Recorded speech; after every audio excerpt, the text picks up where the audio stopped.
Ua maafi hanga I whawhonga I whawholofola ko mnaki mau ako kei a koe ni o whongi a ki ho mau loto mo mau lau maari o no malanga I te talake mo ni wholofola iyo kai ke mau whakatupu koloa he maamani koe ni he ku kaipi he ane pe mo e fu pe mo maamani pe osi pe ka mau whakatupu mau koloa ki rangi he koloa ia ku tolonga iyo ko hae mau koloa ko ia si su ko koe pe mau matai koloa koe. Ka mau ka mau koe si su ko mau mau ko toa ia I koe ke mo I tangata. Wafa si su Christ ka mau wha mo oi. Ameni. Ta pe ke a fia o toa tau loto loto ngā pa ko ki kore pe ke hufanga I pe ma whakatapu tau tau a whakiat pa me tau proklama ko toi tapu whakawike kai hoko atu e tau wako toi tapu pa mo I wholofola ko teu teu he lau maari mano ni maa ki tau tau he fia fini. Whakaloto lahi e ki tau tolu ki ono malanga I a wholofolani mea ki tau tolu kau ngā karistiani si ngahi kau ngā Wesleyana ko toa pe kau ngā tui tau inasi whakataha e wholofola e fia fini whakatoloto lahi a maha o tau lau maari e a ke tau ilo ke wholofola o I kai ngata pe ai ka tau mo ui aki foki. Tau mo ui aki foki e ko tau whai e whina ngalo e ki e tau au si ai mo I tangata. Toa e resoni e fia fini pe mi he kosperi hano hiki tohi e evangelio ko luke pa wahe taha ua pa ves taha to luke hua taha. Luke wahe taha ua ves taha to luke hua taha ko tu tau wala anga pe pa mo tala noa e wholofola ko ni lahi pe hono tau tau malanga lahi pe hono tau tau o fongi tau whanonga mai he lau I tau hono o fongi tau tohe mawinga ko ni ka tau toku mo hanga he lau maari o ne kina hono aki ki tau tau hamo oni mi he wholofola ko ni ke hiri e tau ako toi tapu au ko ni whakamakalohi a ki ho tau lau maari wai e matai koloa ai e whakahino hino wai ka pasa wholau o tau te fito ki he tau whakatupu koloa I e maamani ko ni mea mahu inga peo iai e koloa se tau ngā aue, iai e se niti, ai e tau fua ngai kawenga o I whaamiri, whanua ka mea e sia, mea mahu inga pea ka wofongi he ahoni ai matai koloa mo o koloa to tonu taha ke tau whakatupu. Ia e koloa o koe ke os. Koloa ia koe ke keina ia he ane pe mo nau e maamani ko koe koloa ia wau sia e mo I tangata ko eiko sisu klaisi ia mo e wholofola hange ko tau lotu ki ai. Kai ke he luke wahe taha waves taha tolu ke hua taha. Ko tui koe tala noa whakatata whakeni pa tau whakakawe inga pia ko ha tangata tu maari e nai whakawareware. Kai ke he oku ka pau te ke mau whanga maari e tok lau hifo e wahe taha wa me ngahi besi uraki oku na wafo tatau ko toa pe. Tu rewa ki pupunga tala noa ko niwe tala noa whakatata e tangata tu maari e nai whakawareware e besi taha tolu ke besi ua taha. Ka pau te whatonga oku na wafo taha ko toa pe ai ngahi malanga ko nai whai e ko si suklaisi mo ngahi tala noa whakatata. Nia ku mawinga ki tau tau o whong mau pe pui tua ma na tula luke. Ko luke ko taha ko sentaire ko hasiwi ke hange ko mati ma ate pe mosione mawinga o pito pe. Mana tui ko whenga luke ke toho mai. Pe ke whakaofi mai, whakaofi e wā mama, nei wā mama o pito e o tuae pa moi, anga hala moi, masi wā, moi kai ke koloa ia, e ka kai koni maulalo e society. To kua ia mātiu maake mosione na o mai pia Sisu Christ ke loto whare siu. Ka ko luke ni o mai a Sisu Christ ke ofi ki he masiwa. Pa whatongai koe ne nā tula ne tala noa me ke hanga e luke o whakamānawa hake e masiwa.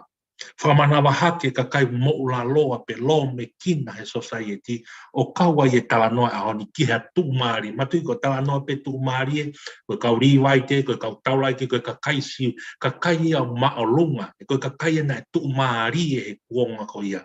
Koe ka kai pikoku o koe senitaire, koe ka kai ena e anga hala moula loa i e ko kaua ia luke. Kai ke ko tala noa, an whatonga i luke vai tahawa, besi ulaki ke he tō tala noa whakatokanga a Sisu.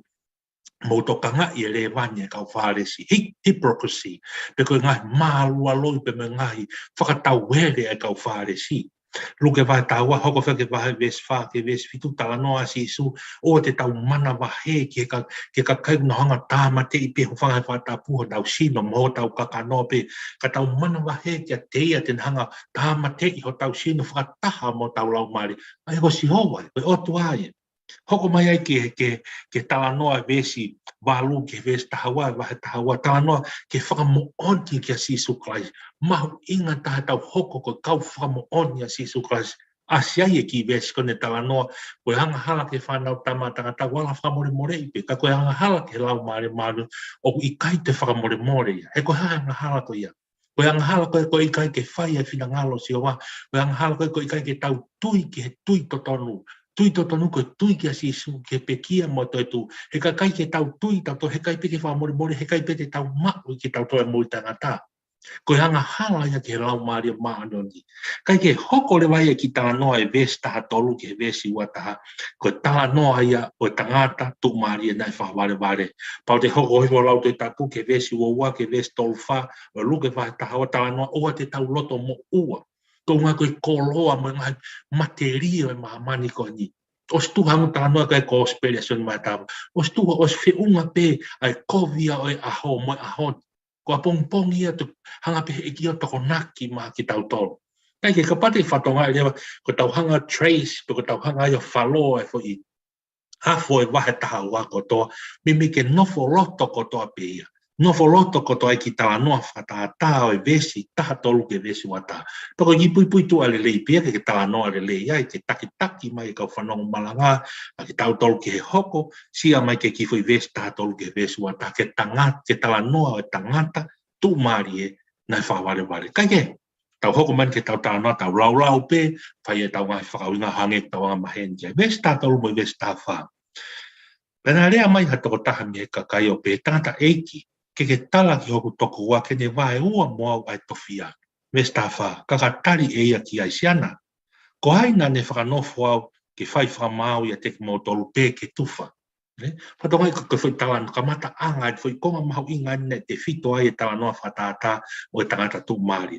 Ko e whehu i pia me he tangata, me he lotonga e ka kaina nau whanonga e kai malanga asi isu. Whehu i mai, tangata eiki, tala ki hoku toko wā, ke wae ua mai moau ai tofia. Mai no whukutau iro, koe tuku whahalo whakasiu, koe whohalahi mau pe o iai ai.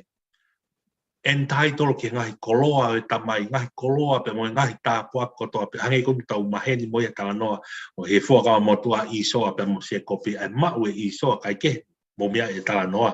Mahino pe koe kore e toko taha ko ni ke kore ki hono toko wa pe ko hono tau ke te a pe koe angai tau whakawina. Ke vae ua mai fu koloa koe e nau tamai ke na wahe wahe. Mata i koe kore, koe uhinga ne fo tala noa, te fito anga ia fo tala noa e kore koni. Te tare rewa Sisu. Hanga Sisu o mai e roki mea koni. Ulu aki. Siana, ko haina ne whakanofo ai ke whai whakamau ia te moto pe ke tufa. Mea hanga i Sisu ulu aki o whakamahino he ni, hono whatongia pe mono ui moine misiona ki mamani, na ne hoko mai ke tau maua mo ui ia te ia Sisu, pe maua lahi au pito. Na kai ke hoko maa Sisu ki mani ke whakamahau. Na kai ke hoko maa Sisu ki mani ke tufa e ngahi paanga, pe ke tufa tare ni, pe ke tufa ngahi materie oi mani ko di. Na kai ke hoko maa, kai ko whatongia Sisu. Ko hoko maa Sisu ki mani, ke ne pe kia he kolo si fuaki ono tata, ke ilonga ai e tuikia, he kai tene auha, ka tene maku ai moi tangata. Misiona ia Sisu ki mamani. Ulaki mea ne wham e Sisu ke whamahino ke toko taha kuna e whehui. Kai ke hoko atu, vestani ma. Pea ne rea ke a teki nau tolo pe, ko Sisu e. Mou a le ohi ki mou tolo teria ngahi manu. E ne ongo fulahi ai kolo a taha ka ui kai hoko ai o tau ene mo ui ki hene ngā ota.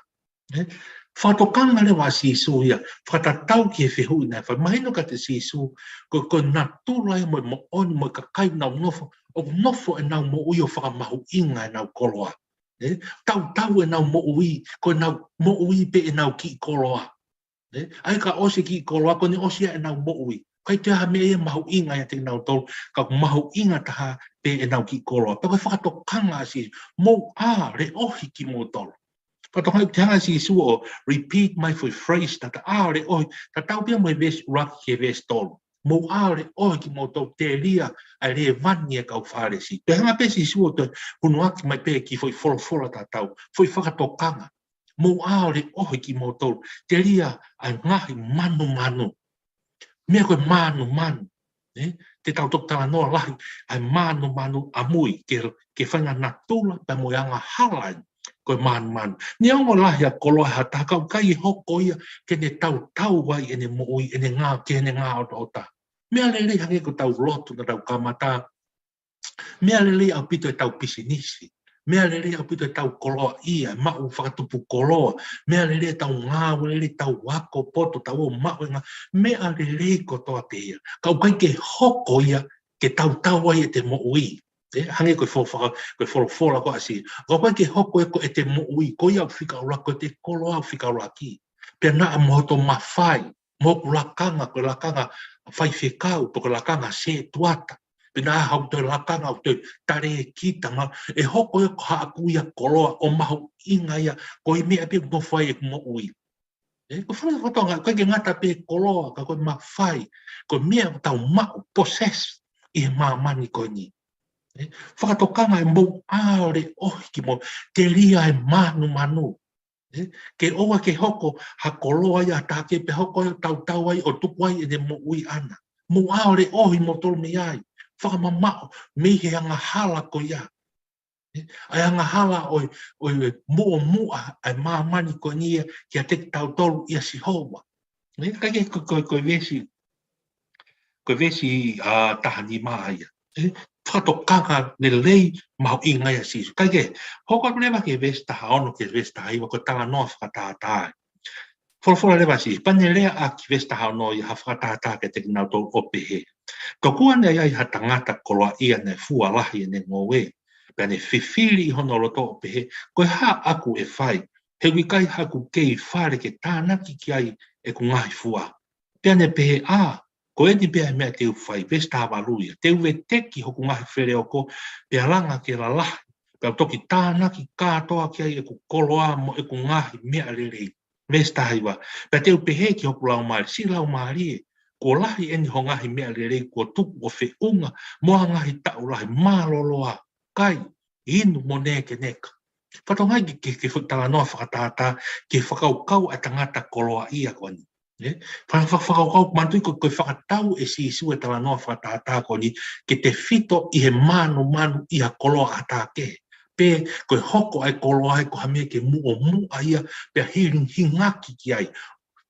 Hingaki teke naki ki ai e te moui. Hoko ia koe mua kai ke te hame mau inga taha e mamani koe ki koloa pe.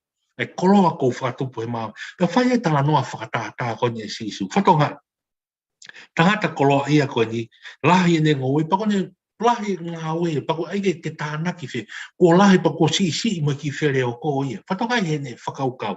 Koe mea rewa ke tene whai te tanga veteki a where o ko, te ai e where o ko ke lahi. Ka te langa ke lai pa tānaki ki ai koloa.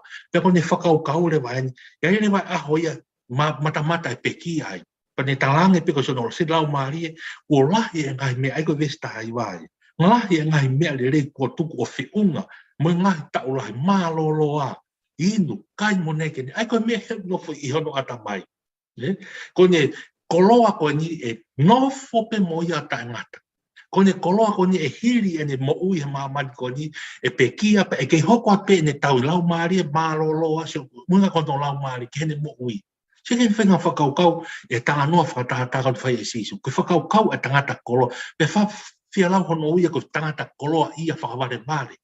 Reach fullest. Ko tangata koloa ia whakaware e toko taha koni.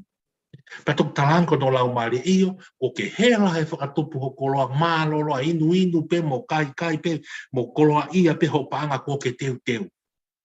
Whatonga yang. Ko mo uia na e toko taha koni. Ves taha i wae. Ko te tala noa pe ia ki hono lau maari. Sai, vesi wanoa, kaka wholofola kia te ia e he otua, o pe e, ai tae loto. Koe pōni te tala ke tuku mai ho lau maari e, pe a hai koa e ngai mea nā ke toko naki. Toki wholofola atu e otua mahino ki ai, he koe otua koe lau maari e mo sino tangata e pūre ki ai otua ia. O koe ke pūre ia he tangata, pe te pūre pe au ki mea te pehe iyo, ko au pe te pūre he koloa, pa te mo uia pe au ia tupu a mo e koloa. I kai, koe aho pe he tau peki a, ko tukuangi ho ko ma vai mo ko kai hopo atu ho to sino akita kihe ane pe mo efu pe mo no na o fai toka ka huiai pe koloa tate tau to hoko ko koloa ia e tolonga atu o ma wai mo tangata ka sia ki tange heva he lote tange e tano fatata e beso na pe tua sa ta loto ka loto ko ko pe he te ke nofo pe mo ki koloa o te tangata a o pe ki tua fai toka i kai te poni te talatu o mai holau mari ko me ai o to ko koloa ai o tua sai ko halo te tau ho koloa te ke nofo atu i kai ko ho pu au ki fai toka ka vahe ma mani ho ki koloa ai ki koloa ko na tau ki ai ho mo ui ai ki koloa ko na ke mo ui aki na ke hoko ia ko ho matai koloa mo me mo ui ia ke nofo ai ho mo po ko a pe sio ke te koloa a pe sio ke te paan ko hai tene tau hi hiri ho pe kia ai ko vesi wa noa a ho pe ho mate ko tau mawa e mo i koloa ko ka breva ke vesi wa ta pa to to le fo la si ko yanga eni o ia o fotu koloa ma ana ai ni ta no fa ta ko fotu koloa ma ana ai ko ne hiri a fai to ave hono lau mari ko ne ha mai o si ne ki koloa materie pa na mo koloa fungani o i ke mo tangata hala mo ia ko heri pe ma e ka kai o ku nau fungani aki mo nau wealth ko nau matai koloa ai ka kai ke fa o se vesi wa ta pe si ka wi kai tene whakatupu koloa ki he otua foi konga ki fe vesi mahawi ngai ko yanga ni fotu koloa maana ka o i kai tene whakatupu koloa ki he otua ko whakatupu koloa ki he otua sai tau whatonga tā no whatata pauna lahi e fu koloa tangata koloa ia na kai tene whakatupu ne wahi ki he masiwa wahi atu ke si kakai lo me ki ma tu fu koluke wahi atu koloa ke kakai lo me ki na ke tau inasi e fu koloa o atu he eiki ikai tala mai ko te whakatupu ia veu ke ngai where o koto ange ke lahi ke tafuna ke kunga he kone pekia se ne lau maari e nofo pia ai o kai pe mo inu pe ne fu koloa ikai ko te pekia pe once you die that's it ko osia e te ki paanga mo hoto mawhai mo e te mea nei mahe mahaman koi ka ko ia pe whakatupu koloa mai o tua ko ia ia e tolonga atu ene koloa o mawe mo i tangata tala noa e wholowhalo kulahe a pute ngai ko speriet nau hiki to tala noa e mata i koloa o langi tangi na tau tala noa ke he tau himi ki a e tau lotu kamata e tau akoto e tau peani sisu ko koepe e ku mata i koloa whaamo si suia hen ke whakamahino ke tangata ko na e whihu i mai. Ko au ai mata i koloa le rei taha. Ko au ai koloa ko ke whakatupu i maman ke au ai ke mo i tangata. Ko au ia, sisu klas e pekia au sino mau tangata. Ko o mau bea sisu, ko mau kotoa ia. Ko mau bea sisu, mau kotoa maman ki koloa haha ke koloa pe maman. Kai ke ngatai, pia hili ho o pekia, tua te fu koloa ko ia ne, kai he ante pa moi efu e mahamani ko ni, ka ke hu atu moi koloa ta ngata e eiko sisu klaisi, o mau e moi ta ngata. Mata i koloa ia ka uesiriana, mata i koloa ia ka unga karistiane, ka unga tui, ko tau mata i koloa ia. Ni o tau malanga i pe pa tau fai pe ono taraki ka tau kei unu ange pe ki tau tau ke mea pe ke tala noa mo poi kakai una whakahua ko tala noa pe whakau mo para una o kai pe ke tala noa mo koloa pa una mo he nau tau ka tala noa whakaloto tataha mo he nau tau luia ko nau mo ui ka hanga ko whakatala mea mahu inga pe ia he koe koloa koe whaki pe he o tua maa ki tau tau ke whaia ke no fina ngalo ai pa anga ai mawhai, ai mea kotoa pe whaaki o whakateunga ki tauto, ka ui kai koe osi koe patau he ki tauto ka ri akia si ho maia. Koe palo pare mai a lotu he ahoi. Palo pare mai tau hi lotu ka weislian, ka unga karistiane. Tau he ki tauto alu he paanga, alu he langa, alu he ngai whenga paanga, alu he ngai mea kotoa whakatupu koloa mo la patokua kotoa ko tau fua ka venga mo tau osto iwi ko te tau maua langi i kai. Ko ngai koloa katoa ko ni hau ke tau langa whare loto mo ngai misinare e osko toa pi maman. Ko koloa mau inga taha ko te tau wa'ua i koai ke motu mo tangata ko mau sisu klaisi. Mau sisu klaisi he tohi tapu. Tari a sisu ko tari e tohi tapu. Tari e ngai rea ko whai haka o palofita. Tari e ngai rea ko whai haka o apostolo. Ko koloa ia. Ai ke ngata wholofola pia si ko whai eni, ko whaki eni. Mā ki nau tau maulalo so sai. Ko whaki kasi a witau. Whaki ke hatamai mate. Whaki ki ha masiva. Whaki hoki koloa wae tua koia. Ko whai koia ko whakatu koloa au ia i rangi. He osi ho koloa i māmani, ko ne maari e. He osi ho koloa ia ho waha i māmani. Kai whakatupu mai e koloa ia i rangi. Ko i langa ho to whare. Koula pe siriwa. Tala noa ia whare o loto rangi. O i ka kai au nau whakatupu koloa ki rangi.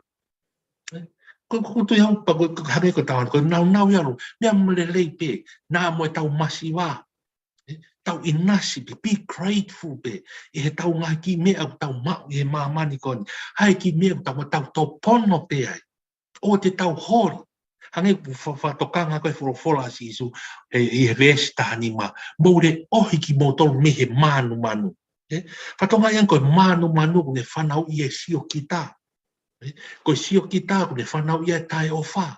Tae o wha ko ne hanga whanau ia ai afungi, tangi peke tu haata, sio peau ki heku i mea, kai peke toi sio takai holo au ki ofa ki o kaunga whono ngā. Alu ako e lotu he si, ma ngā we ko whai pe ma aku pe mo ki whakoloa pe harerei ma aku, kai peke toi tō kanga au ki hataha. Ko ngā i mea ia o hoko ke mea koe manu, mo i whakatupu koloa i langu. Whatonga ki paru koe hanga hala e manu. Koe hanga hala e sio kita. Koe hanga hala e te koloa pa te ofa uu e te koloa ka ri aki a Sihova. O ku hou haua Sihova. E tau ri aki a Sihova kai whakamumu ai koloa ia pa mate ri e mamanu. Nia ki tau whatonga. Tala noa ke palofita o e mosi, palofita ko Hosea, kau palofita, na tala whakapalofisai ke ngai Isileri pa mosi, ko ngai ko nau ni aki a Sihova, ka nau turi mui i ngai maari e pe mo ngai koloa, o ngai whanua o Asiria, mo Isipik, o ngai koula karisi pa mo ngai whanua takatakai. Turi mui ki nau toruai, ko e whakatupu koloa ia i māmani, e auhapia pe mo movete. Koe koloa mau inga taha pe mā ki tau tō kaunga karistiane.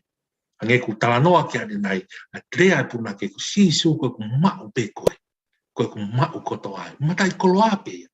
Mea ene whāmui sisu ke mahino, ki a teki nau tō ke ka kai ke kaua komu kau whanongo koto pe. Ko au pe ai koloa. Pokutu iau kau esriana, kaunga karistiane koto pe. Tau tala loto pa tau o whongi e tau moui. Kai te matai koloa ie. Ange ko tau lotu, whatala noa ma peke tau lotu ko ma ko kina ia e ki e tau lotu o kore ke mai ha paa, mai ha koloa, mai ha poto, Ange ko lau ai ipseri ko da se misi, pa koe ke tari lotu ha e ki ko lahe tau kore kovi hu whangai whakatapu, tau kore tato e mea ke whakatori ai ko tau kakano, pa te tau langa koloa tato i mahaman, tau kore ai ki tau tole matai koloa fungani, Sisu, ko maku pe koe. Kau talavou, kau whitemui, kau ngā karistiane. Kau kei hama tau tolu, e koloa mahawinga, kau tau maku pia sisu. Ko tau maku kotoa ia. Ai whakaamu ki he tau wako, whakaamu ki he tau ngā au, whakaamu ki he mea ku tau ki pisi nisi, mo tau whanki koloa whakalanga, e totongi ake te e hako e tau whanau, tau whakaamu ki he kahau, maku pia sisu. Ko te maku kotoa ia.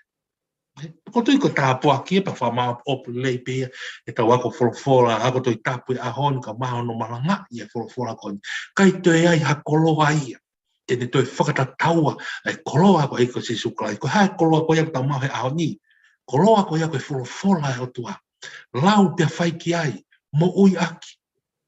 Kai ko tau ako mau loto pe tau o whongi kai au. Kai tau ako mau loto pe mo ilo mo ako ke wholofola. Ka kupau ke tau whai aki whinangalo si o wa.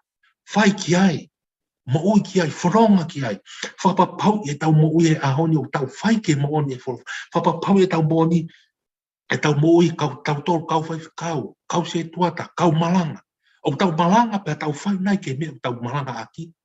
Pe ku maari e tau malanga ka tau whanonga hala kehe.